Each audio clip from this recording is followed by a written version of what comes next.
down Cornfield's youngest of 2 daughters, Beth, who was with him the night the killing began.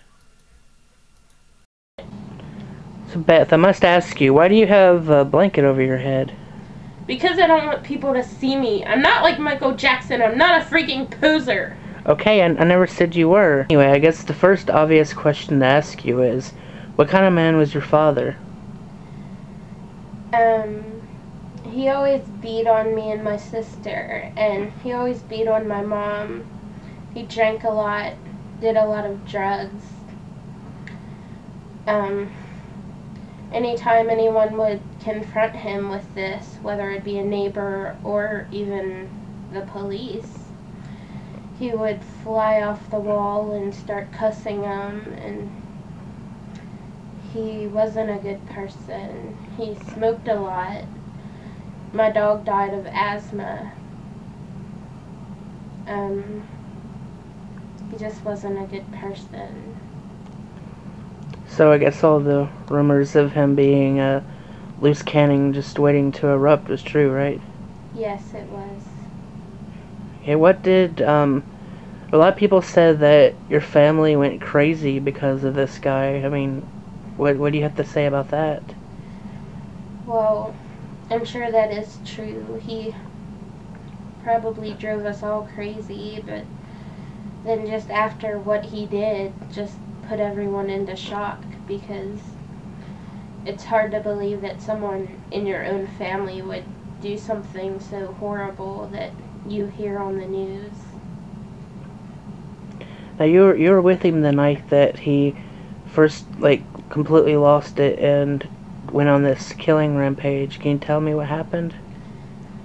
Well, it was my birthday, and he was going to take me to McDonald's to get a Happy Meal. Because, anyway, he was going to take me to McDonald's to get a Happy Meal. We went through the drive-thru, and I remember he ordered a number 8. And instead of 5-piece, they gave him 3 pieces of chicken. And he just went crazy. And he started cussing and screaming, and I knew that was it. And he pulled out his gun, and I jumped out, and I took off running. And we were pretty close to a mall, so I ran over to the mall, and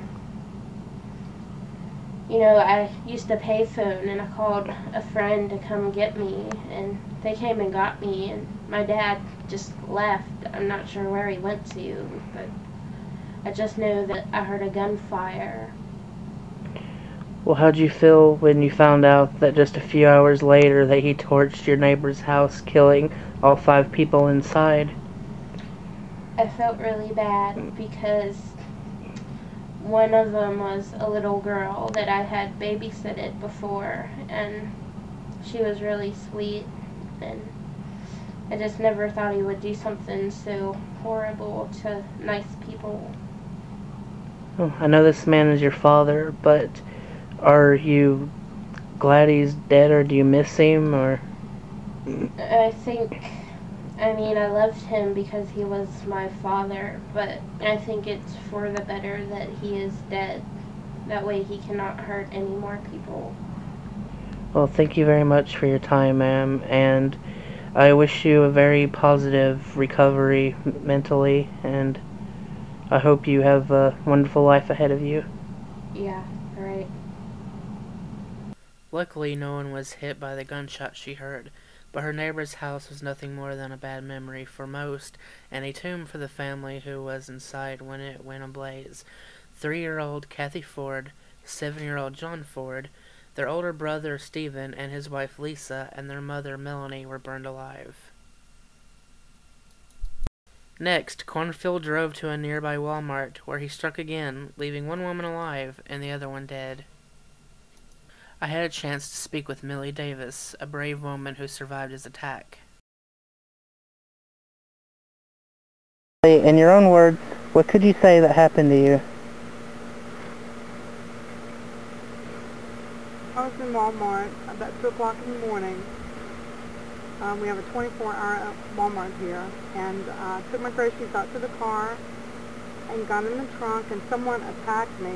I was able to get away because he was tearing and ripping at my clothes, and I took his tire iron and turned around and hit him, and he ran. He wasn't very tall, but I was unharmed. Is there anybody around that seen this happen? Or? No, there was no one out there, and I had parked my husband's new vehicle. He didn't want it parked up where other cars were parked because he was afraid somebody would dent it with their door. So I was just used to taking it down to the lower end of the parking lot. Did you call the police immediately? Or? Yes, I got my cell phone on my purse, and then I ran into Walmart as I was calling 911. Well, how do you feel now to know that he has been killed and will no longer bother anyone else again? I feel really good about it. Well, thank you for your time, and good luck with your recovery and everything.